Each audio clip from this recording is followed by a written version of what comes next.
reminder. Today, we're going to be going over everything NBA. With the restart happening very, very shortly, I'm going to be telling you every team's big wins, big losses, their schedules, all their rankings. Look at this.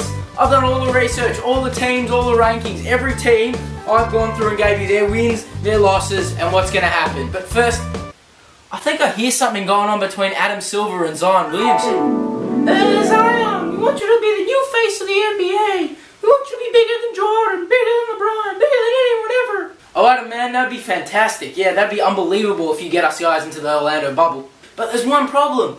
We're not in the playoffs. We can't go to the bubble. Don't worry if you guys weren't going to make the playoffs. We're just going to extend the Orlando bubble to 22 teams. And that way you'll be in the runnings to win everything. So we can make you the face and the rookie of the year.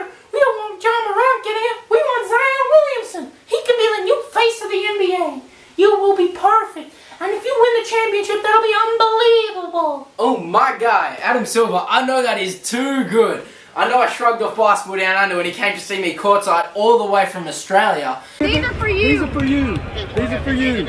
But I know that's all, it doesn't matter because we are going to make it to the Orlando bubble. And guess who's going to win Rookie of the Year? Me, that's right, ya boy, Zion. And hey, maybe you can swing those refs our way and we'll win the championship so I can be your God-sent child. Thanks, Adam. Yeah, so I think Adam Silver's got caught out. He's really trying to make Zion the new face of the NBA, putting them in this whole bubble, extending it to 22 teams when it should be 8 East, 8 West, being 16 teams. But hey, more teams means more basketball for us. Hold up!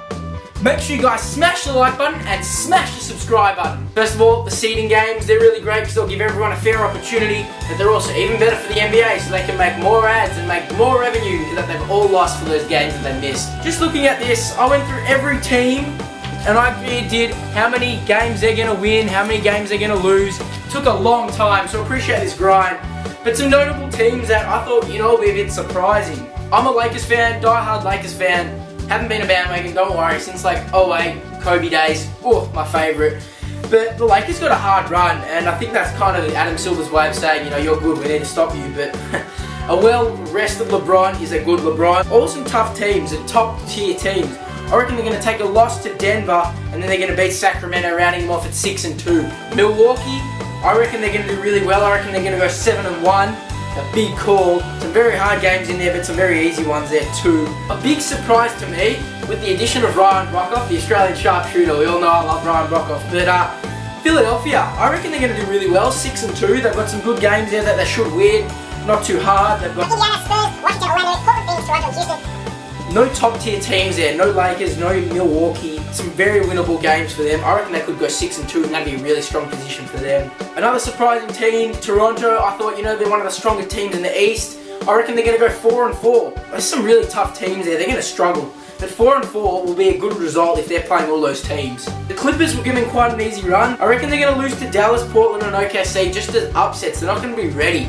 You're not going to win every game. No team's going 8-0. So 5-3 is a good result, and every player is going to be so out of form that it's going to be really hard to get that rhythm that they had going into, the final half of the season. So there could be a lot of upsets, and I could be seriously wrong. For all I know, Washington could win 7 games or 8 games, but let's be honest, that ain't happening.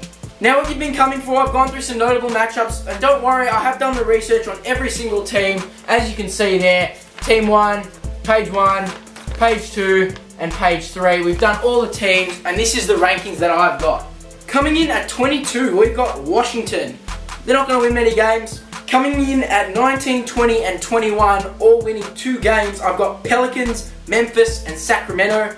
Coming in at 18, 17, 16, and 15, I've got Orlando, Indiana, Brooklyn, and OKC, all coming in with 3 wins, no particular order. They're really sort of percentage, but I reckon OKC could be a push. Chris Paul, very experienced player, very good point guard, very smart point guard. He's, recognised a lot of things. He started the whole Corona by recognising Rudy Gobert had Corona. Next, from 14th all the way down to 10th, all with 4 wins, 4 losses, I've got Phoenix, Dallas, Houston, Spurs, and Utah. All coming up against hard matchups, could be different, but 4-4, it's 500, it's a decent score. We'll see how they go. Next, from 8th to 5th, we've got Miami, Denver, Portland, and Clippers. In Denver, I reckon Jokic, he's got Corona. We'll see how he comes back. It'll be a bit different. At 5th, Clippers, that's a really hard run for them, so I reckon they're only going to get 5 wins, 3 losses, even though they're a powerhouse and they will make damage into the playoffs. And at 4, 3, and 2, we've got Philly, Boston, and Lakers, all with 6 wins, 2 losses. Lakers, that's expected for them to come 2nd. Boston 3rd's pretty fair, and Philly coming in at 4th.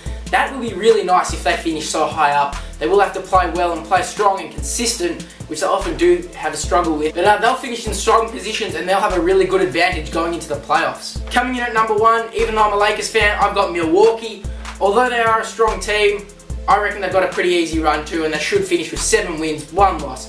Very strong run from Milwaukee. We don't really know how the playoffs are going to be seeded or formatted or anything, but I reckon it's going to be a Lakers versus Milwaukee finals.